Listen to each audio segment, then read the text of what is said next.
L'ultima sfida tra Akragas e Bisceglie 24 anni fa all'Esseneto finì in pareggio 1-1.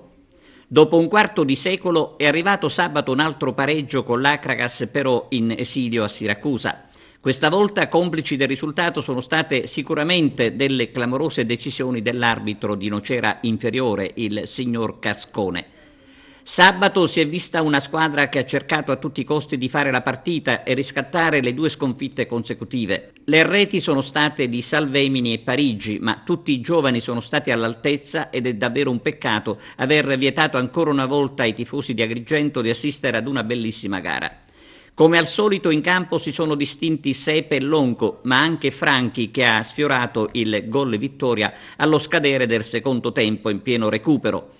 A togliere la gioia dei 3 punti all'Akragas è stato un rigore per un tocco di mano di Visente a 10 minuti dalla fine. Ai biancoazzurri sarebbe stato negato un rigore qualche minuto più tardi per un'azione identica. Non era quello che noi volevamo, perché volevamo fare un risultato pieno, abbiamo dato tutto, la squadra ha dato tutto quello che aveva e ci rimane la prestazione, un'ottima prestazione nel primo tempo, nel secondo tempo non mi hanno soddisfatto a livello di corsa, fisicamente non eravamo quelli che eravamo del primo tempo, normale perché probabilmente la fatica si comincia a far sentire, però è un punto che muove la classifica, ma nello stesso tempo c'è da lavorare. Siamo rammaricati perché volevamo oggi a tutti i costi cercare di fare un risultato pieno.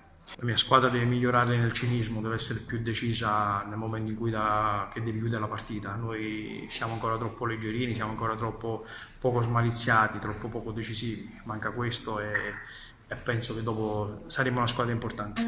Anche oggi un rigore contro l'Akragas e forse c'è un rigore a favore dell'Akragas. E qui tocchiamo un tasto che già sai che io non parlo degli arbitri, io sono una persona molto aperta, mi piace il dialogo, non mi piace l'arroganza e spero che anche gli arbitri lo siano, però purtroppo ognuno ha uno stile di vita e sull'errore che lui ha dato il gol io non voglio giudicare perché è meglio non giudicare.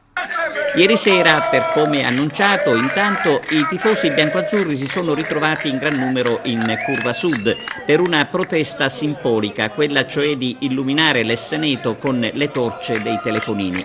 Nel corso della manifestazione si sono registrati cori all'indirizzo della società, sollecitata a muoversi per porre fine ad una situazione davvero insopportabile.